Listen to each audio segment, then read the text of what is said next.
Ja, willkommen zu unserer heutigen Ausgabe von CESI Talks. CESI Talks ist eine Reihe von Interviews, die wir vor bereits einiger Zeit lanciert haben, um unseren Mitgliedern und deren Einzelmitglieder ein wenig Europa und die Vorzüge auch Europas, es wird ja so viel Schlechtes über Europa erzählt, näher zu bringen.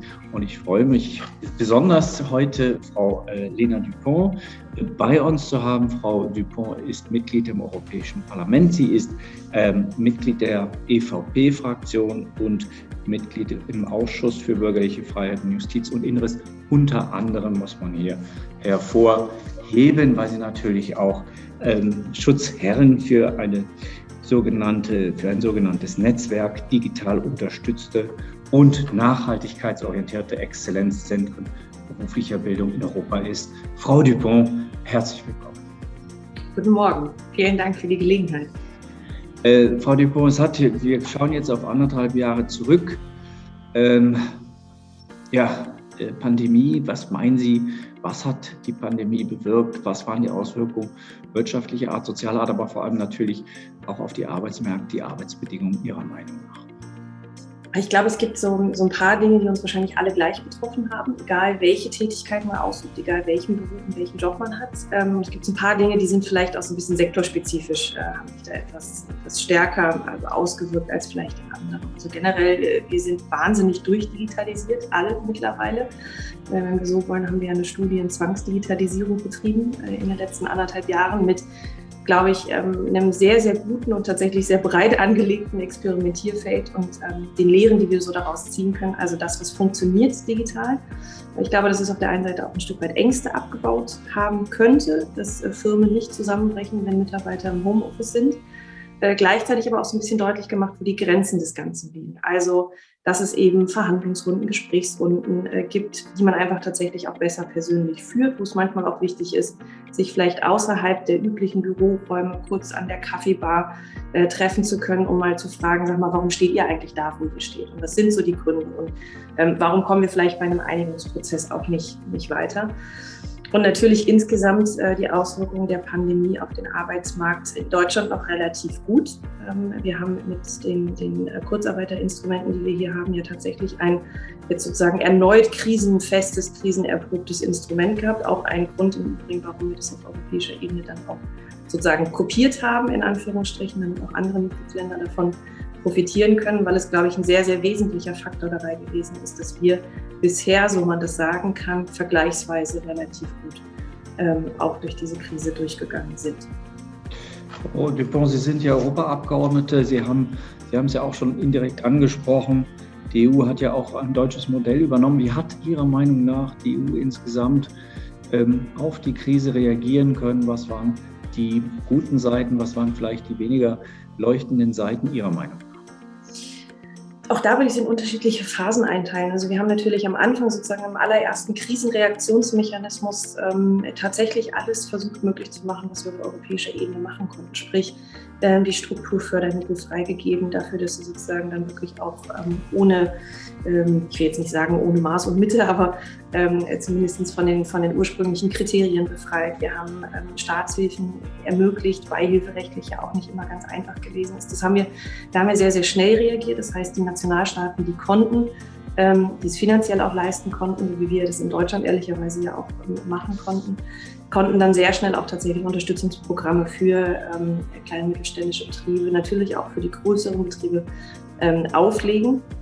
Und das ist etwas gewesen, was wir auf europäischer Ebene dann tatsächlich auch versucht haben, in anderen Mitgliedsländern zu initiieren.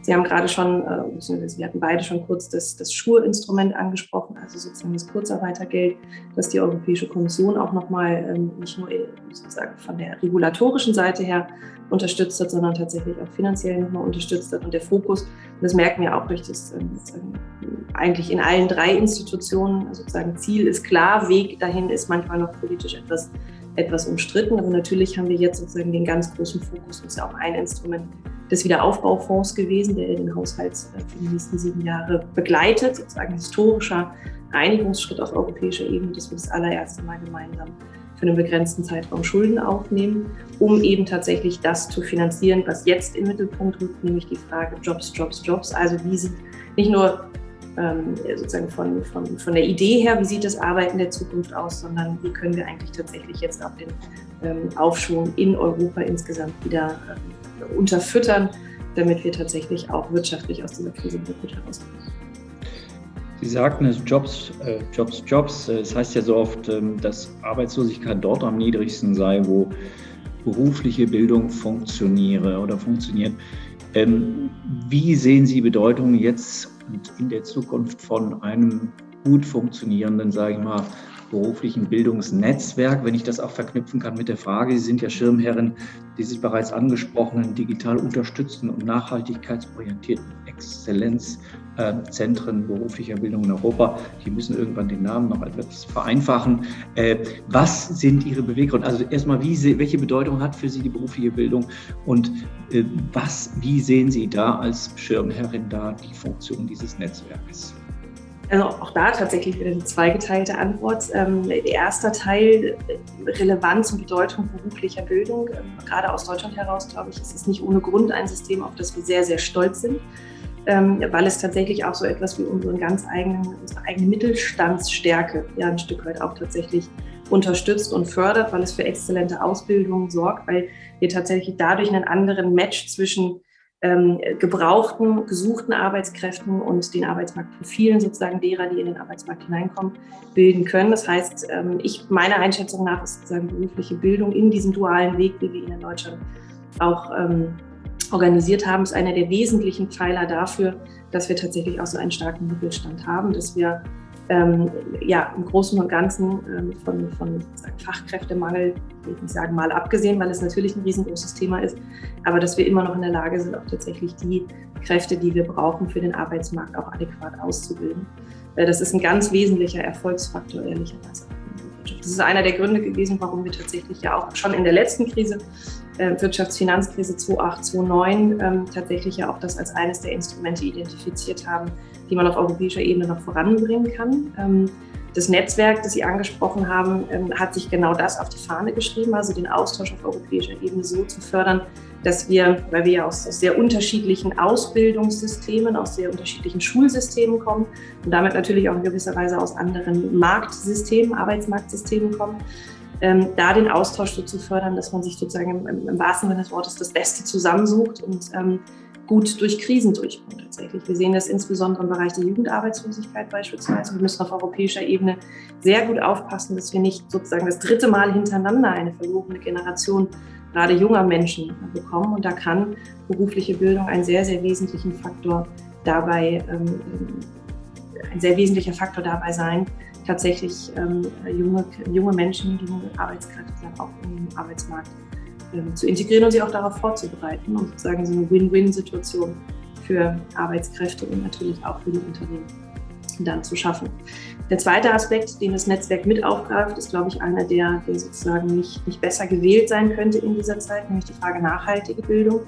Wir werden mit dem Green Deal, mit all dem, was wir im Bereich Klimawandel und Umweltschutz auf die Wege bringen müssen, um CO2-Neutralität zu erreichen in den gesetzten Zielen, die wir auf europäischer Ebene gerade diskutieren, brauchen wir natürlich auch diejenigen, die Klimaanlagentechniker, die Umweltwissenschaftler, diejenigen, die es in der Praxis dann tatsächlich auch umsetzen wollen, die sich Gedanken darüber machen, wie wir eigentlich Nachhaltigkeit nicht nur in der Bildung besser integrieren können, sondern tatsächlich auch die Jobprofile der Zukunft damit auch ein Stück weit gestalten und nicht unwesentlich, ehrlicherweise, zum Gelingen auch des Green Deals dann am Ende beitragen werden.